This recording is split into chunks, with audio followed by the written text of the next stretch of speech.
You are now listening to Back to Back Hip Hop.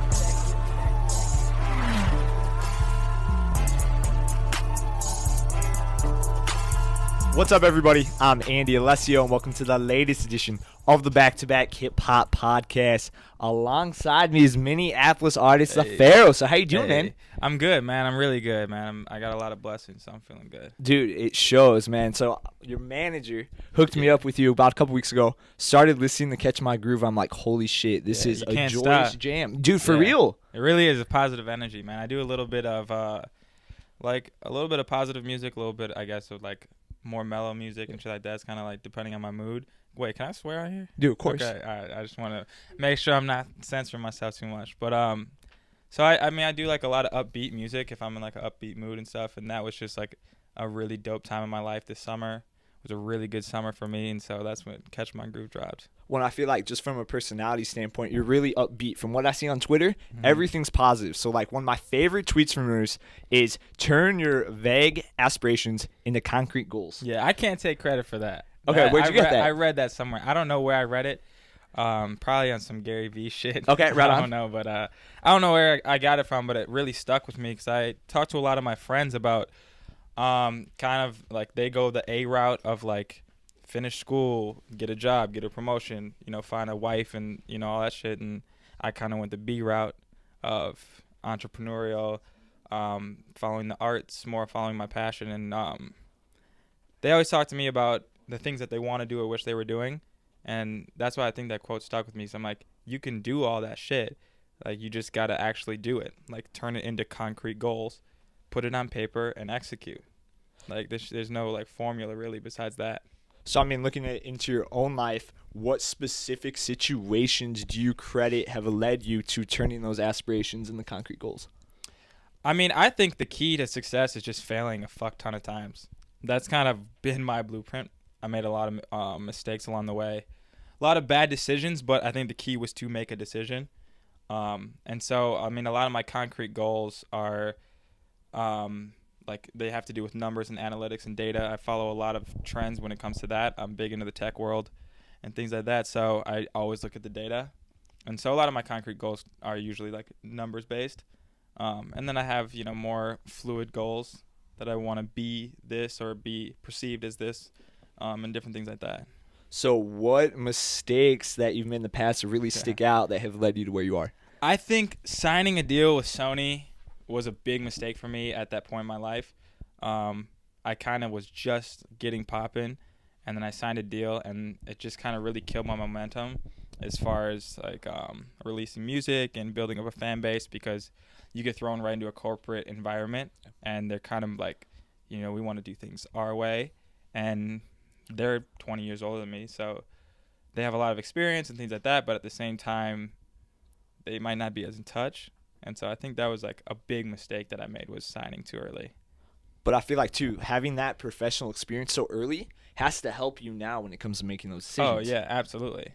Absolutely. Because I see it from both sides now. So, I mean, I'm like the people in our age group are so in touch because we have one foot in the tech world and one foot in this like social media world. And we're able to balance the two, like the technical side of business and things like that, and then the kind of like the youthful side of things, like understanding Snapchat and its power and its influence. But then on the flip side, understanding like printing off 1,000 flyers and guerrilla marketing actually still does work, and like that's kind of an old school thing. But we're kind of like on that balance between like our parents' age and then people like Avi, who are 18 and they just grew up with Instagram, which is like absurd to me, but they did. So did Avi teach you Instagram? Nah, I'm teaching Avi, man. I'm so in touch, bro. Like all the social media shit, like my Snapchat, my Instagram, all this shit is like popping, and I think I do a really good job of like curating content for my social media platforms and really engaging with the fans, man. That's what it's all about. Dude, you engaged with me a couple of days ago, and that meant a lot. Did I? Yeah, you did. I tweeted about this, and hey, we're gonna record this, and you tweeted back immediately. Yeah, exactly. I'm on top of it, man. I'm always on top of it, and it's always like random people that end up loving my music the most, and so I always want to hit those people back and be like, yo, like I appreciate it. Like, I fuck with you too. Like, I love you too. And I really do mean it. Like, I love all my fans. And a lot of times I do like video chats on my Snapchat. So I'll be like, video chat me if you want to chat. And I'll sit there and answer it. And my phone is just exploding with all these kids that want to video chat and stuff like that, and just talk about anything from music to school to life in general. So I really try and like get in touch with the fans. That's how you build, seriously, a stable core fan base. Yeah. Because if you don't interact, no one's going to mess with you. Yeah. And voyeurism only goes it only goes so far. People only want to watch for so long. And so that's why I think like engaging with the fans and, you know, being like, yo, I'm open, just FaceTime me. Like, I give out my Superphone number, which is like another platform that I use. And so fans can literally call my phone. It goes right to my cell phone. And I pick up if I'm not doing anything, and I'll like chop it up with anybody, really. So in the process of, you know, finding these aspirations and turning them into goals, what really stands out, or, you know, you begin to find your self-worth. Yeah. How did you find yours in, you know, this journey? I think a huge thing for me was touring with Sammy Adams. Yeah. That's like my dog. He really taught me a lot when we were on tour. And one of the things he was saying is like, dude, you're dope. And if someone doesn't think you're dope, then you don't want them like around you anyways, or want them as a fan. And at first I was kind of like, yo, like, you know, I was kind of arguing back. Like, it's about the fans, like about what they like and blah, blah, blah. He's like, dude, it's about what you like. Like, what would you make if no one else was listening? And he just kind of like changed my perspective on that. And it really boosted my confidence, because I go on stage now and I'm like, I already know I'm dope. I know my music's dope. I've proven that time and time and again. And so if I have a bad show, which I've had a couple in my life, but not many. But if I do, I'm just like, oh, it's one bad show. Like, that doesn't mean I'm not still as dope as I was before I got up there. And I think that's where I kind of find my confidence from, and things like that. Now, what do you consider a bad show to be? I was in San Diego one time, and there's this rapper. It's actually a female rapper, Snow the Product. And I was opening for her, and in the crowd was just like probably like 400 just cholo gangsters, like 40-year-old cholo gangsters. And so I went up there, like, this is when I was in college. I was like, you know, on some frat rap shit. And none of them smiled. None of them bobbed their heads. They were all in the front row. It was probably like 10 rows deep of just cholo gangbangers that just did not fuck with me at all. Showed no love. So that was like definitely a tough show. But if you saw it just from the stage perspective, you'd think I was at Madison Square Garden. So, you know, I was up there doing my thing. And you're going to have shows like that where people don't really fuck with you, especially on the when you're on the come up. But I mean, I usually have good shows. Now, how'd the whole going on tour with Sammy, how'd that play out? How'd that come together? I actually know his manager just through mutual friends. Yeah. And I just hit him up like, yo, I want to get on a tour. Like, what do you guys got coming up? And he loves my music and just lined it up for me, really. Dude, just that's crazy. Yeah, you just take a shot. So it was dope. Now, on that tour, so my best friend went to Mizzou, so I'm familiar with that campus. Yeah. Now, didn't you walk just randomly into some of those classrooms? Yeah, I did. There's just one classroom. It was an auditorium, and the door was open from the outside. It was like a nice summer day. And, yeah, I just opened the door and was like, yo, what up? I'm turning the fuck up tonight at the Blue Light. Like, everybody pull the fuck up. Me and Sammy Adams, blah, blah, blah. And the teacher that came was, like, trying to push me out and shit. It was pretty ratchet, but it was definitely a rapper moment for me. Now, while in Columbia, did you go to Hotbox Cookies? I don't think I did. Dude, you need to. So Nah. to right by the Blue Light and Roxy's, which are like the most popular places, Yeah. like the best cookies to die for. Yeah, dude. I mean, they have the baddest bitches, too, so. Dude, they do. That They do. Mizzou has it's so underrated. So anyone that's listening right now, if you want to take a road trip, go to Mizzou. There's bad bitches everywhere, and they don't even know they're bad because everybody's bad. Like, it's dope. Now, you talked about when you opened for Snow the Product, you were in college at the time. Yeah. You dropped out. Yep. Why? I think I just dropped out because I realized I didn't want to waste time doing something that I didn't want to be doing. And I was always good in school, and I figured if I want to finish school, it'll always be there. But my early 20s won't always be there. And so I was like, let me just do what the fuck I want to do. And I just made a decision. That's pretty much it, just to pursue music. Now, I feel like the wisdom that you have already, instead of just going back to school, you could be teaching at school. Yeah, I mean, I feel that. I definitely try and teach a lot. Like, whenever anybody asks me questions, especially artists from Minnesota, I try and do my best to always respond and reply with, actually take the time out with a genuine and give them a genuine response. People ask me about shows and how to do this and what equipment I use and things like that. And so I try and definitely hit people back and give them some lessons. You don't see that very often because a lot of people regarding the Minnesota scene can say that's very cliquey. Yeah, I feel that for sure. And I'm not really in any of it because I was gone for so long in LA and New York and, doing my thing and getting popping that way. And so when I came back, the cliques were already formed. So I'm kind of on some only us shit, but everybody knows that. Now, originally from a college standpoint, VTech for football? Yeah. Do that ACC? Yeah, that was a dream come true for me, was getting some scholarships. And I ended up getting over 40 scholarships for Division I schools out of high school, and decided on Virginia Tech when they were like top 5 and like doing their thing. So, I mean, at that point, when you're recruited by a top 5 program, obviously it's hard to top five. Right? I mean, it's hard to give that up. So was that hard for you? It wasn't really my decision. I got a bunch of concussions, and that kind of ended my career there. I was really, really passionate about football, at least what I thought was passion at the time. But I think I was just more passionate about the stage. I love the stage and I love the spotlight, and football was my gateway into the spotlight, and that's what I realized that I loved about it. It wasn't actually the game of football itself.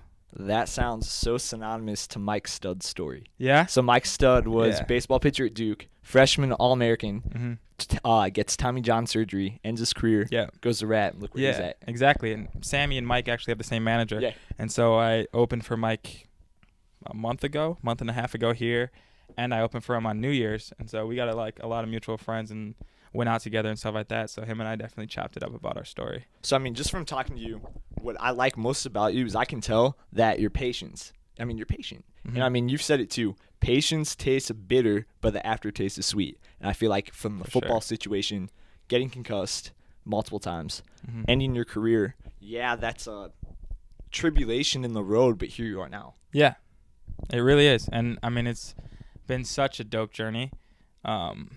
And I feel like it's just beginning. I feel like it's always just beginning. Even when I got to VT after I finished my high school career, it's like, my end goals are so far away from where I am right now that I feel like I'm just right at the start of everything. Now, when it comes to that too, I mean, obviously other obstacles along the way include sleeping in your car in New York and then sleeping on the floor with roaches. Yeah. So when was that? In New York City. Okay. I mean, everybody knows New York's a pretty gross place. Yeah. But when I got there, I didn't have a place to stay or anything like that. And the song called I'm on a Wave that I actually signed for, I wrote in the car a morning after I woke up in my car. And then 6 months later, I signed a record deal with Sony, and they cut me a fat check and all that good stuff. And so I wasn't in the car anymore. But that was like the start of something really cool. And that's kind of stuff doesn't bother me because it's just part of the journey. And I love every moment and every little bit of it. I mean, I've slept on this couch before in the studio just because I'm like so engaged with the song that I'm working on or something like that, and I want to just sleep here and wake up here. So, I mean, going off that, so you have a tweet about endurance where really when it comes to chasing your dreams, it's all about how long you're willing to sleep on this couch. Yeah, absolutely. It's so true, too. Absolutely. It really is. It's making it, if you have the talent, if you're actually talented and you know that you're talented and the people around you have expressed that you're talented, and so you kind of have that cemented in, like, okay, I'm actually good at this, I can make money from this, this is something that I'm passionate about, then at the end of the day, it's just how long are you willing to be uncomfortable. And you'll get to a certain point where you will make it eventually, whatever that means to you, but it's going to take time, and it took Russ 10 years, it took G-Eazy 11 or 12 years before he popped off and things like that. And so there's some people that pop off overnight, but those people are gone overnight too a lot of times. You can look at Fetty Wap. He was really popping. He had like 4 top 10 songs at one time, and that like hadn't been done since Michael Jackson. And now I wouldn't even click on a link that said Fetty Wap in the title. And that's no offense to him and in his journey or anything like that, but I'm just saying, like, if you rise too fast, you fall even faster. And I feel, too, I mean, a lot of your upbringing really depends on hunger. And, I mean, that shows alone from the fact that you tweeted Diddy every day in the month of July in 2016 about how you guys need to link up when you're in New York. Absolutely. I forgot about that. Damn. I did my daily Diddy tweet. This is like a year and a half ago or 2 years. And, I tweeted him every day because I was like, I really, really fuck with Diddy and his hustle and the things that he's done and the way he stayed relevant, and just kind of like his whole facade, his vibe. And I actually ended up meeting him in New York. I didn't mention the Daily Diddy tweet, but we were in the same studio with like Busta and Jim Jones and like these classic New York legends. And so that was really cool to kind of see that come full circle, at least for me, from like, damn, I was just tweeting him every day trying to link up, and now I'm just sitting in a studio on some casual shit. Like, I thought that was a really cool moment. So, I mean, during that casual situation, what advice were you able to pick up along the way? One thing, Jim Jones, first of all, is like very, very wise and very, very willing to give back and like preach, and I think he really enjoys it. But I think one of the big things that I learned was everybody has a different ear, and so just because one person doesn't fuck with your sound or something, like the next person might. And so I think people get so caught up with being denied or having someone be like, I don't know, that they end up not putting something out or not pushing it as hard as they were going to originally. And so one thing that I did learn in the studio with them is like they were playing all different types of music, and I was playing my music as well. And, you know, certain people would like certain things and other people would like other things. And that kind of just made me realize, like, there is no right or wrong answer. And that ties back to what Sammy said. It was just like, do whatever you just want to fucking do. And that's pretty much it. Like, that's all that matters. Well, and what you do so well, too, is, yeah, you have the melodic shit. But at the same time, dude, you can just, at the end of the day, you rap, man. No, so I'm at the end of the day, I'm the best rapper in Minnesota. Dude, I Hands completely down. agree. I mean, when just, when you have lines like, Richard's sermon to my city, on my side you get no completions. Hey, Or my favorite, crossover like I'm hot sauce. And one, I got the shot off. Like, you can't beat that. Yeah. And I'm like, I might go pop when it pops off. Crossover like I'm hot sauce. And one, I got the shots off. So I'm just tying a bunch of different things together. And a lot of people don't know that I can actually out-rap everybody. And I don't do that because, one, I like the melodic shit better. And two, it's too easy. I'm just a much better rapper than everybody else, especially in Minnesota. And it's just too easy for me. So I end up making songs and trying to make full compilations of music and sounds and producing and things like that, because that actually is hard work for me. So when you tell other people that you think it's too easy, does it bother you that they might think that you come off as cocky? No, not at all. Because you're confident. Like, I can see that right here, and that's why I appreciate you big time. Yeah, no, I don't feel like that bothers me at all. And if someone called me cocky, then thanks, I appreciate it. But I think I've just earned the confidence over, like I said, failing a million fucking times with, you know, making a million bad songs to make that one good song. And that's what I do. I put in so much work that, you know, so much work behind the scenes that people don't see. So I deserve to be cocky, I feel like, a little bit. And that's just me. I mean, when it comes to failing too, and then finally getting that moment when you succeed, you and I both share a similarity in that, you know, we trust in God's plan. Yeah. So when did you, you know, finally decide to, when did you realize in your life that you're a child of God? I mean, I grew up in the church, and I think as I got older, I started to find my own faith, and I think I still am. I think I'm still on that journey, and I don't know. I just kind of felt like my path has been anointed, and that as long as I'm on this path, then I'm making the right decision. Even if I make wrong turns, I'm still on the right path. And I kind of realized that probably when I was like 22, 23, right about the time I dropped out of school and started like really taking music seriously. So at the end of the day, with this path you're on right now, where do you hope that takes you? And I mean, what's next to really get on that path?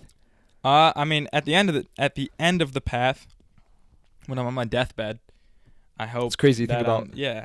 I'm not really afraid of death actually, at all. But I hope I'm, you know, a big mogul in the music industry, that I really changed the game. I really put on, for Minnesota especially, starting an independent record label and growing it with roots in Minnesota, giving artists the opportunity to pop off in their home state, which we don't have right now. Yeah. In order to really pop, you have to go to LA, you have to go to New York City or Atlanta or one of these, you know, mega cities that are really popping. And you know, even Toronto, what Drake did for Toronto, I hope to do for Minneapolis, making it a place where people are actually looking for talent. Because I mean, there's a lot of talented people here. And so I hope that I'm able to do that for my home city. You realize you're just giving out concrete goals right now. Hey, that's all right, man, because I think if there's anybody to do it, it's me. And so I think I can tell people my exact plan and my exact moves, and I don't think people can copy it.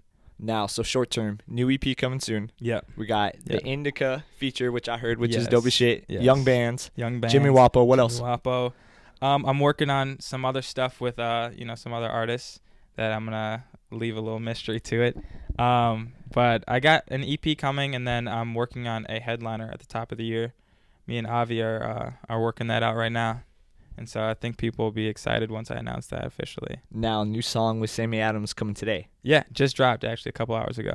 Dude, right Yeah. on, man. Yeah. Dude, let me tell you what's so easy to appreciate about you. One, you're humble as shit. You're just a nice kid, man. And Thanks, dog. I pick that up easy. Thank you, man. I Dude, appreciate it. of course, man. This was dope, man. I appreciate very. you so much, Farrow. Thanks, homie. Dude, of course, man. Guys, follow the Farrow on Twitter at @OnlyTheFarrow. Be sure to check out the new track with Sammy Adams. Follow Nick and I on SoundCloud, Twitter, YouTube, and Instagram at BackToBackHipHop. Thank you so much for listening. Peace out.